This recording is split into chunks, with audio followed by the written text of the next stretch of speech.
I can still feel the sting of his hands shoving me to the floor, the coldness in his eyes as he threw me out like garbage. This is what my 61st birthday has come to. My own son treating me like I'm nothing. Like I haven't spent my entire life loving him, raising him, sacrificing for him. And now, because of that wretched wife of his, he can't even stand the sight of me. Laura, even her name makes my blood boil. From the moment Henry brought her home, I knew she was trouble. The way she looked at me, like I was just an obstacle in her path. The way she whispered in Henry's ear, turning him against me little by little. I warned him not to marry her, begged him to see through her manipulations, but he was blinded by lust, by the idea that she loved him unconditionally. Ha! The only thing that woman loves is herself. And now, because of her, I've lost everything: my son, my grandchildren, the family I've dedicated my life to. Cast aside like yesterday's trash. As I sit there wallowing, a car pulls up beside me. The window rolls down, revealing the concerned face of my best friend, Nicole. "Megan, what happened?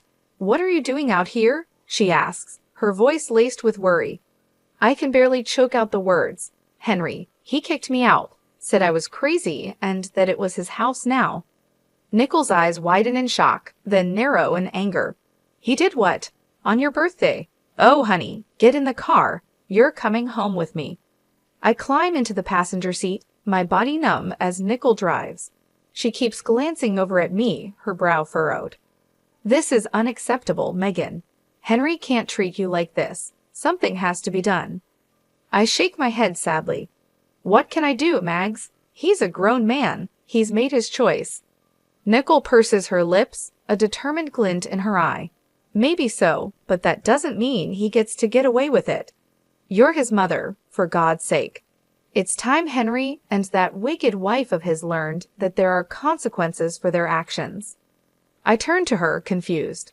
What are you saying? A slow smile spreads across Nicole's face. I'm saying, my dear, that it's time for a little revenge, and I know just the person to help us get it. As we speed into the night, I can't help but feel a spark of hope. I feel a flicker of something I haven't felt in a long time: hope. Hope that maybe, just maybe, I can make Henry and Laura pay for the pain they've caused.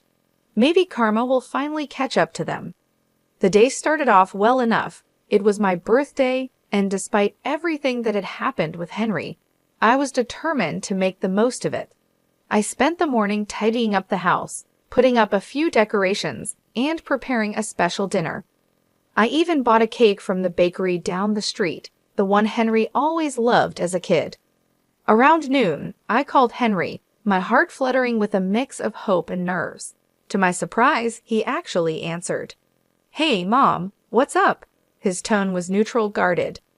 I took a deep breath. Well, I was wondering if you, Laura, and the kids would like to come over for dinner tonight. It's my birthday, and I thought it would be nice to spend some time together as a family. There was a long pause. I could hear muffled voices in the background, like he was discussing it with someone. Finally, he spoke. Yeah, okay, we can do that. What time? Relief washed over me. How about 5 p.m.? I'm making your favorite lasagna. Sure, see you then, he said, hanging up before I could say anything else. The rest of the day passed in a blur of preparation and anticipation. By the time 5 p.m. rolled around, everything was perfect. The lasagna was bubbling in the oven, the table was set, and the cake was proudly displayed on the counter. Right on time, the doorbell rang. I practically ran to answer it, a huge smile on my face. But the moment I opened the door, my heart sank. Henry stood there with a scowl etched on his face. Beside him was Laura, her lips curled into a sneer. The kids were nowhere to be seen. Where are the children? I asked, trying to keep my voice steady. Laura let out a harsh laugh. We decided it was best they didn't come. Wouldn't want them exposed to any more of your toxic influence. I felt like I'd been slapped. Toxic influence? What are you talking about? She stepped forward, jabbing a finger at me. Don't play dumb, Megan. We all know what a terrible mother you were. The way you turned Henry against his own father, the the constant guilt-tripping and manipulation. It's no wonder he wants nothing to do with you. Tears stung my eyes. I looked to Henry, silently pleading for him to defend me. But he just stood there, his arms crossed, saying nothing. That's not true, I managed to choke out. I've always loved and supported Henry. I would never do anything to hurt him. Laura's eyes flashed with anger.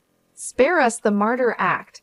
You're just a selfish, vindictive woman who can't stand that Henry has moved on with his life, that he chose me over you. Something inside me snapped. Before I knew what I was doing, I lunged forward, ready to slap that smug look off her face. But Henry stepped between us, grabbing my wrist in a painful grip. "Don't you dare touch my wife," he growled. "You're pathetic, you know that? Coming up with this whole birthday charade, trying to worm your way back in. Well, it's not going to work. We're done with you." With that, he shoved me backward, sending me stumbling. I caught myself on the doorframe, tears now flowing freely down my cheeks. "Henry, please," I whispered. "I'm your mother." But he just shook his head, his eyes cold. "Not anymore. Come on, Laura, let's go." I watched helplessly as they turned and walked away, slamming the door behind them. The sound echoed through the empty house, a brutal finality to it. And there I stood, alone on my birthday, my heart shattered into a million pieces. I don't know how long I stood there, frozen in the aftermath of Henry and Laura's cruelty. Minutes, hours, it all blurred together. The pain in my chest was unlike anything I'd ever felt before, a deep aching void that threatened to swallow me whole. Eventually, I managed to close the door, my hands shaking. I stumbled to the couch, collapsing onto the cushions as sobs racked my body. How could he do this to me? My own son treating me like I was nothing, like I hadn't spent my entire life loving and caring for him. The sound of my phone ringing jolted me out of my despair. I glanced at the screen, seeing Nicole's name.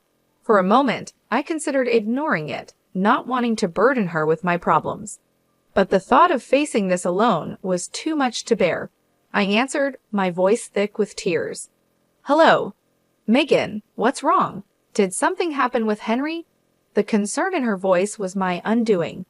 I broke down, the whole sordid story spilling out between gasps and sobs.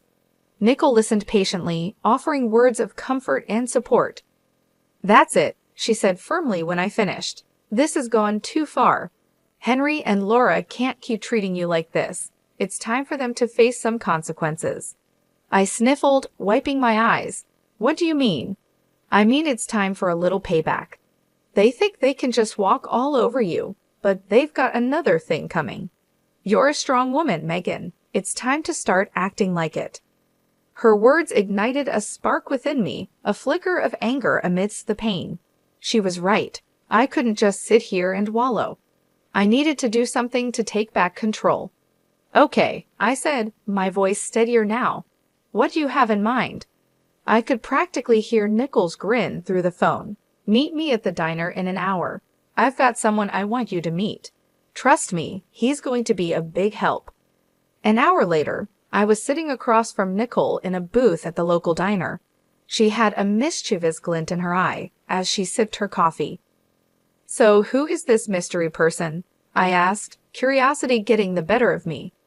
As if on cue, the bell above the door jingled. Nicole waved at someone behind me. There he is now. I turned, my eyes widening as a tall, broad-shouldered man approached our table. He had a rugged, no-nonsense look about him, like someone who had seen his fair share of trouble.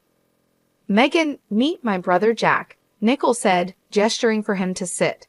"He's a private investigator." Jack nodded at me, his gaze assessing. "Nicole filled me in on your situation. I'm sorry to hear about what your son and his wife did. That's rough." I shrugged, trying to appear nonchalant even as the pain twisted in my gut. "It is what it is, but Nicole seems to think you can help." He leaned forward, his elbows on the table.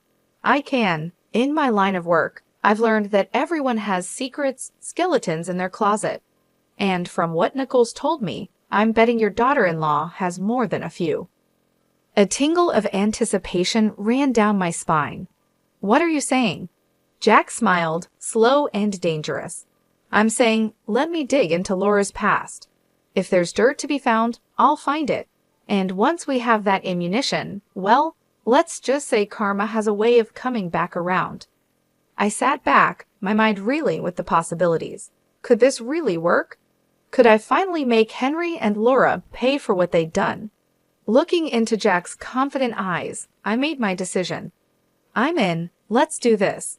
He nodded, satisfied. Excellent. Give me a week. I'll be in touch, he said as he stood to leave. I felt a new sense of purpose and determination. They thought they could break me, but they were wrong. It was time for revenge. The week crawled by, each day feeling like an eternity of waiting and wondering. I tried to keep myself busy, throwing myself into cleaning the house, running errands, anything to distract myself from the constant churning of my thoughts. What would Jack find? Would it be enough to bring Henry and Laura down?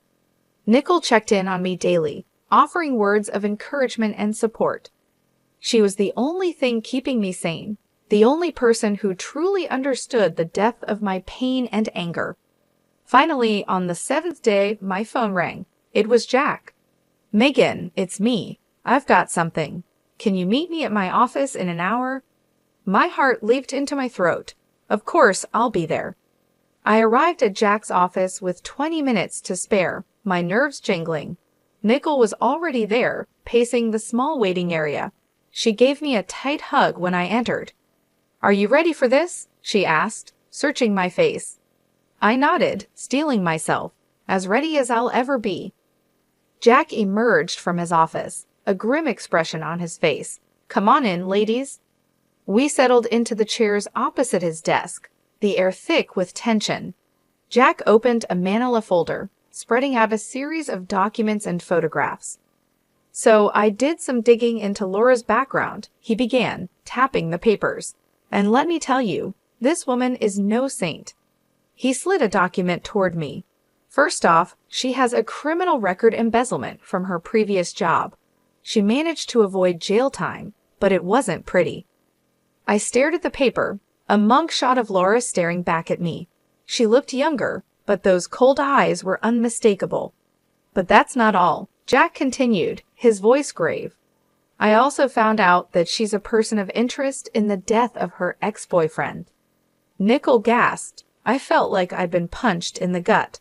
What do you mean? I managed to ask, my voice shaking. Jack handed me a newspaper clipping. 3 years ago, her ex was found dead under mysterious circumstances. The police suspected foul play, but they could never prove anything. Laura was the last person to see him alive. I scanned the article, my eyes catching on phrases like suspicious death and ongoing investigation. My mind reeled, trying to reconcile this information with the woman my son had married. So what does this mean? Nicole asked, voicing the question in my mind. It means, Jack said, that we have the ammunition we need. We can use this information to confront Laura and Henry. They need to know that we're not backing down. Jack leaned back in his chair, his fingers steepled. It means we have leverage. If this information comes to light, Laura's life as she knows it would be over. Her reputation, her marriage, everything. A flicker of hope ignited in my chest. So what do we do now? A slow smile spread across Jack's face. Now we use it. We let Laura know that we have this information and that if she doesn't want it to go public, she needs to convince Henry to make things right with you. Nicole nodded, her eyes gleaming. And if she refuses? Jack shrugged. Then we go to the police. We let them reopen the investigation into her ex's death. One way or another, Laura will face the consequences of her actions. I sat there, stunned, trying to process it all. Could it really be this simple? Could I really make Laura pay for what she's done, for turning Henry against me? Looking at the determination on Nicole and Jack's faces, I felt a surge of strength. They believed in me, believed that I deserved justice, and for the first time since that awful birthday, I believed it too. Let's do it, I said, my voice steady. Let's make them pay. Jack grinned, a predatory gleam in his eye. Excellent. Give me a day to put everything in motion. By this time tomorrow, Laura won't know what hit her. As we left the office, Nichols squeezed my hand. You're doing the right thing, Megan. Don't ever doubt that. I squeezed back, feeling a sense of purpose and righteous anger. They had picked the wrong woman to mess with. It was time for Laura to learn that lesson the hard way. True to his word, Jack called me the next day. It's done, he said, a note of satisfaction in his voice. I've sent all the information to Laura, along with a message letting her know that if she doesn't want it to go public, she needs to convince Henry to make amends with you. I felt a thrill of anticipation mixed with nervousness. Do you think it will work? Only one way to find out. But trust me, with the dirt we have on her, she'd be crazy not to comply. I hung up, my mind racing. Would Laura really cave? Would she really force Henry to apologize and make things right? A part of me dared to hope, even as another part whispered that it was too good to be true. Hours passed with no word. I paced my living room, jumping at every sound, convinced it was the doorbell or the phone. But as evening fell, there was still nothing. I was about to give up and go to bed when there was a pounding at the door. My heart in my throat, I opened it to find Henry standing there, his face full of fury. What the hell did you do? He snarled, pushing past me into the house. I stumbled back, caught off guard. What are you talking about? He turned on me, his eyes blazing. Don't play dumb. Laura told me everything about the private investigator, about you digging up her past. What? You thought you could blackmail her into making me forgive you? I stood my ground, lifting my chin. I didn't blackmail anyone. I just let her know that her actions have consequences, that she can't destroy my life and get away with it. Henry let out a harsh laugh. Destroy your life? Are you serious? You're the one trying to destroy our marriage, our family, first with your constant guilt-tripping and manipulation, and now this. Anger surged through me, hot and bright. I'm not the one who turned you against me, Henry. That was all Laura. She's poisoned you. Can't you see that? She's a criminal, a liar, maybe even a murderer. For a moment, Henry looked stunned, then his face hardened. You're unbelievable. You really think I'm going to believe your crazy accusations over my own wife, the mother of my children? They're not accusations, they're facts. Jack found proof. I don't care what your detective friend found, Henry roared. Laura is my wife, and I trust her. I love her, and nothing you say or do is going to change that. Tears stung my eyes, blurring my vision. So that's it then? You're choosing her over me, your own mother. Henry's jaw clenched. You made that choice for me the moment you decided to pull this stunt. I'm done with you, Mom. Done with your lies, your schemes, all of it. He turned to leave, and panic seized me. I couldn't lose him, not like this. Henry, please. But he was already gone, slamming the door behind him with a finality that shook me to my core. I sank to the floor, sobs tearing from my throat. It wasn't supposed to happen this way. The truth was supposed to set me free, to bring Henry back to me. Instead, it had only driven him further away. Through my tears, I heard my phone ringing. It was Jack. I answered, my voice thick and shaky. Megan, what happened? Did it work? A bitter laugh escaped me. No, it didn't work. Henry, he's gone. He chose Laura. There was a pause, then Jack spoke, his tone determined. Then we move on to plan B. We go to the police and get them to reopen the investigation into Laura's ex's death. I shook my head even though Jack couldn't see me. What's the point? It won't change anything. Henry's made his choice. This isn't about Henry anymore, Jack said firmly. This is about justice, about making sure Laura pays for what she's done, one way or another. I closed my eyes, exhaustion and grief washing over me. Could I do it? Could I really destroy my son's wife, the mother of my grandchildren? But then I remembered the look in Henry's eyes, the venom in his voice, and the way Laura had smirked, so smug and self-satisfied. They had brought this on themselves, and now they would face the consequences. "Okay," I whispered, a new resolve hardening in my chest. "Let's do it. Let's make her pay." The next few days were a blur of activity. Jack and I gathered all the evidence he had collected, organizing it into a neat package to present to the police. Nickel was a constant presence, offering support and encouragement when my resolve wavered. Finally, the day arrived. We walked into the police station, heads held high, ready to blow the lid off Laura's sordid past. The detective listened intently as we laid out our case, his brow furrowing as he examined the documents and photographs. When we finished, he sat back with a grim expression on his face. "This is serious stuff," he said, tapping the file. "If what you're saying is true, we have grounds to reopen the investigation into Miss Wilson's ex-boyfriend's death." I felt a surge of vindication. "It is true, every word of it." The detective nodded. "All right then, leave this with me. I'll get the ball rolling." We left the station with a sense of anticipation thrumming through me. It was really happening. Laura was finally going to face the music. 3 days later, I received a call from Jack. "Turn on the news," he said, a note of triumph in his voice. I did as he said, my heart pounding as the anchor's face filled the screen. "Breaking news," she announced, her expression grave. "Local woman Laura Berlin has been arrested in connection with the previously unsolved death of her ex-boyfriend Brian Cox. New evidence has come to light, prompting police to reopen the investigation."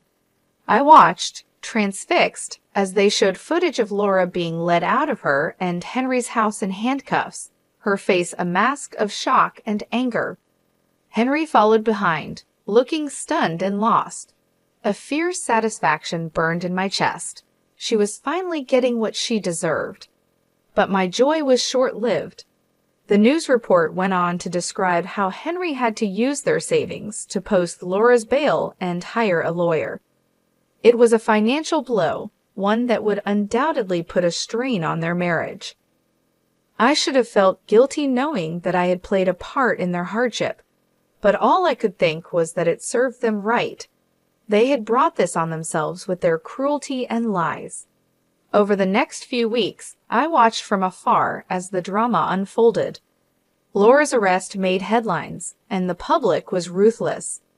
People speculated about her involvement in her ex's death and what other secrets she might be hiding. Henry put on a brave face, standing by his wife in public, but I could see the toll it was taking on him. He looked haggard, worn down by the constant scrutiny and whispers. Part of me wanted to reach out, to offer comfort and support, but I hardened my heart. I reminded myself of how he had cast me aside, the vicious words he had hurled at me. He had made his bed, and now he would lie in it. One afternoon, as I was returning from the grocery store, I spotted a familiar figure on my doorstep. It was Henry, his shoulders slumped, his eyes red-rimmed. For a moment, I considered ignoring him, pretending I wasn't home, but curiosity got the better of me. "What do you want?" I asked coldly as I approached, my arms laden with bags.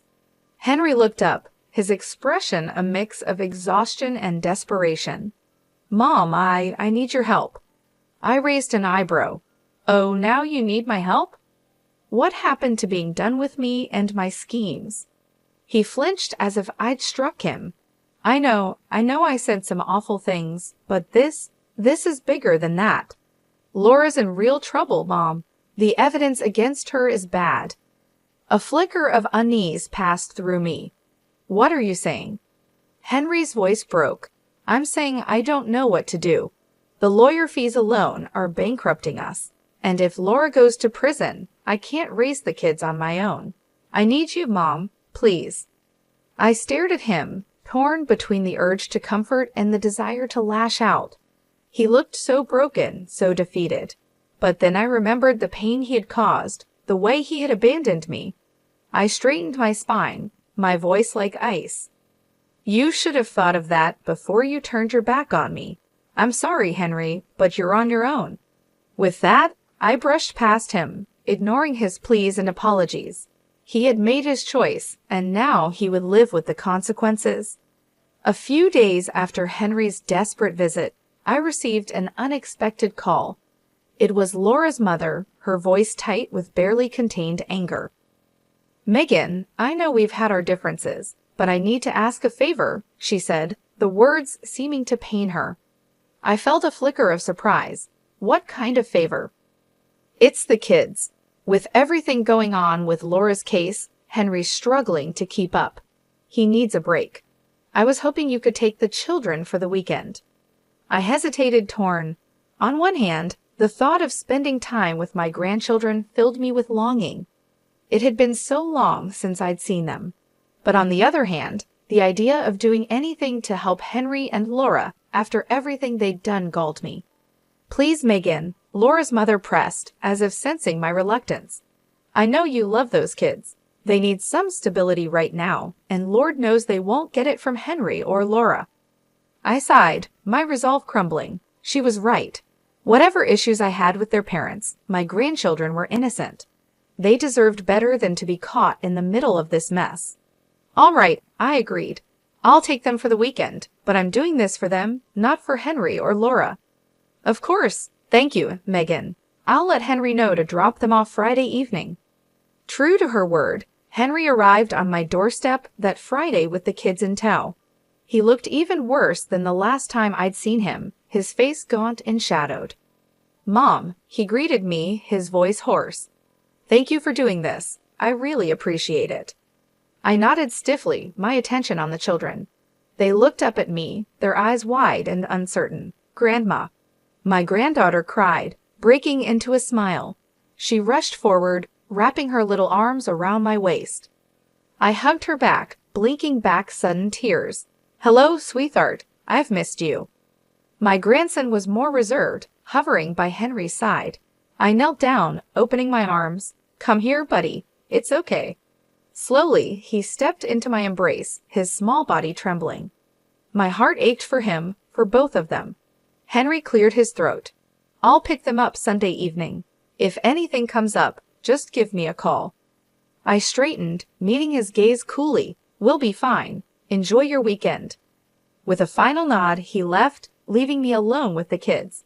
I took a deep breath, forcing a smile. Who wants pizza for dinner? The weekend passed in a blur of laughter, games, and stories. For a little while, I was able to forget the drama and heartache, lost in the simple joy of being with my grandchildren. But all too soon, it was over. Henry arrived to collect the kids, his expression guarded as they gathered their things. My granddaughter tugged on my hand. "Grandma, can we come stay with you again soon? We had so much fun." I smiled, smoothing her hair. "Of course, honey, anytime you want." Henry's jaw tightened. "We should get going. Say goodbye, kids." They hugged me tightly, their little faces sad. I watched as they climbed into Henry's car, my heart heavy. As he prepared to leave, Henry paused and turned back to me. "Listen, Mom, about what they said. I don't want you getting any ideas. This was a one-time thing." I bristled, anger sparking. "Excuse me? You think I'm trying to turn them against you?" "Wouldn't be the first time," he muttered. I saw red. "How dare you? I have done nothing but love and support those children, which is more than I can say for you and Laura. You're so wrapped up in your own drama, you can't even see how much they're hurting." Henry's face flushed. "You have no idea what we're going through.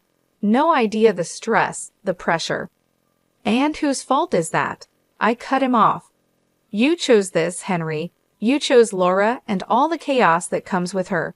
Don't you dare put that on me." He stared at me, his eyes hard. "This isn't over, Mom. I won't let you poison my kids against me the way you did with Dad." With that, he got in the car and drove away, leaving me shaking with rage and hurt. I stood there, watching until the car disappeared from view, a cold determination settling over me. If Henry wanted to play hardball, then so be it. I was done playing nice. It was time to end this once and for all. The day of Laura's trial arrived, cold and gray. I dressed with care, choosing a somber black suit that radiated quiet authority.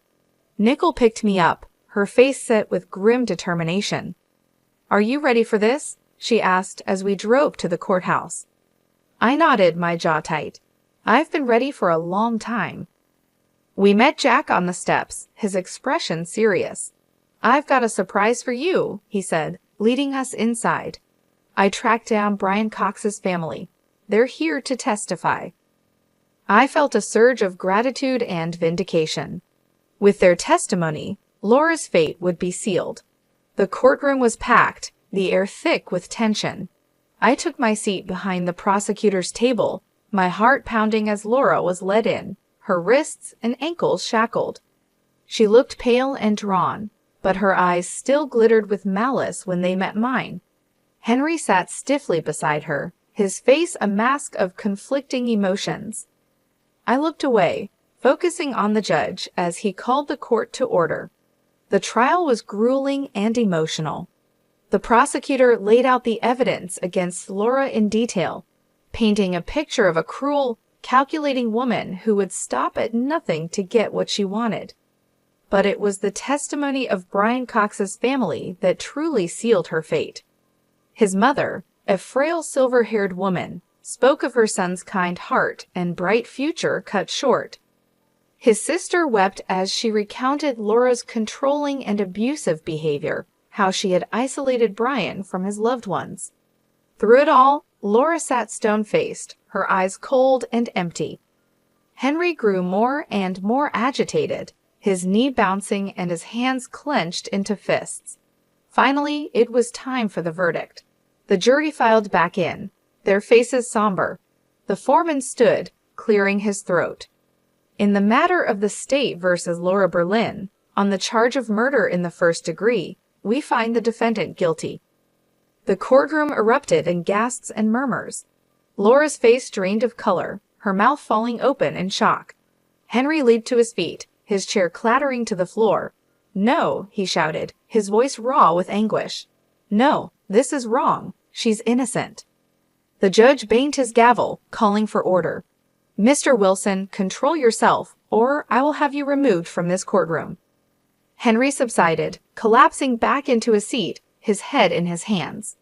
Laura turned to him, her expression desperate. "Henry, do something. You can't let them do this to me." But Henry wouldn't look at her, his shoulders shaking with silent sobs. The bailiff stepped forward, preparing to lead Laura away. I watched, a strange mix of emotions swirling within me. Triumph, yes, but also a hollow sort of sadness. It had come to this, my own son broken and humiliated, his life in ruins. As Laura was escorted out, she turned back, her eyes locking with mine. In that moment, I saw the depth of her hatred, the venom in her soul. "This isn't over," she hissed, her voice low and deadly. "I'll make you pay for this, I swear it." I met her gaze steadily, unflinching. "You've already paid, Laura. You made your choices, and now you'll face the consequences. Goodbye." With that, I turned and walked out, my head held high. It was over. Justice had been served. But even as relief washed over me, a sense of sadness lingered. I couldn't shake the lingering unease. Henry's anguished face haunted me, the devastation in his eyes. Had I gone too far? Had my quest for revenge blinded me to the collateral damage? I shook my head, pushing the doubts aside. No, Henry had made his bed, and now he would lie in it. He had chosen Laura, chosen to turn his back on me. Now he would have to live with the fallout. I stepped out into the cold gray day, drawing my coat tighter around me. It was time to move on, to build a new life for myself. A life without Henry, without Laura's toxic influence. A life of my own making.